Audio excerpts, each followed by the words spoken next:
শরীয়তপুরে ভরা বর্ষা মৌসুমে নেই পানির দেখা, খাল বিলেও প্রবেশ করেনি নতুন পানি, ফলে পানির অভাবে ব্যাহত হচ্ছে পাটের জাগ। এ নিয়ে আরো খবর জানাতে শরীয়তপুর থেকে সরাসরি যুক্ত হচ্ছেন সহকর্মী বিধান মজুমদার অনি। যাব তার কাছে। বিধান, পাটের জাগ দিতে বিকল্প উপায় কি কৃষকরা পেয়েছেন কিনা, আর এই বিষয়ে কৃষি বিভাগ কি বলছে?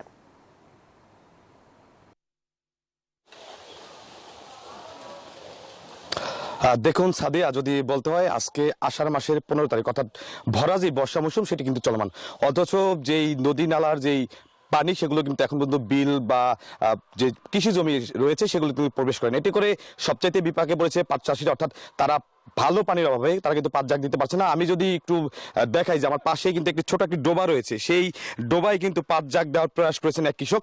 এই ডোবায় যদি এইখানে পাটগুলো জাগ দেওয়া হয় সেক্ষেত্রে এখানকার যেই পানি সেটি কিন্তু ইতিমধ্যে কালো বর্ণ ধারণ করেছে, অর্থাৎ এখানে থেকে যেই পাট উঠবে সেই পাটও কিন্তু কালো বর্ণ হবে, অর্থাৎ তাদের যে দাম সেই দাম কিন্তু তারা পাবে না। তো কৃষকরা বলছেন যে প্রতি বছর কিন্তু দেখা যায় যে বর্ষার শুরু থেকেই খাল বিলে পানিতে ভরে যায়, তবে এই বছর কিন্তু এখন পর্যন্ত কোনো নতুন পানি দেখা মিলছে না।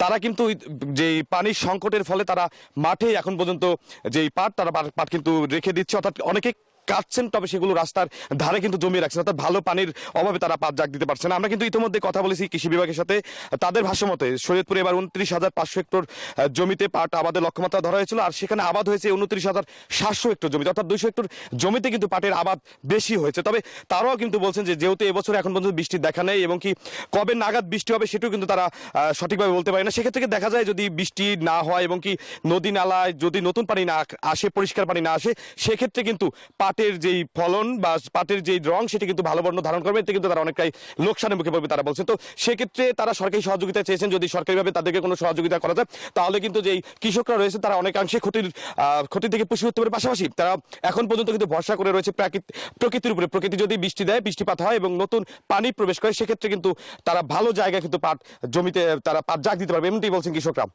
সাদিয়া, এই ছিল শরীয়তপুর থেকে সর্বশেষ। বিধান, ধন্যবাদ আপনাকে। প্রতি সপ্তাহে সর্বোচ্চ বার বিকাশ পেমেন্টে 50 জন হবেন পেমেন্ট চ্যাম্পিয়ন। জিতে নিন টিভি সহ আকর্ষণীয় সব প্রাইজ।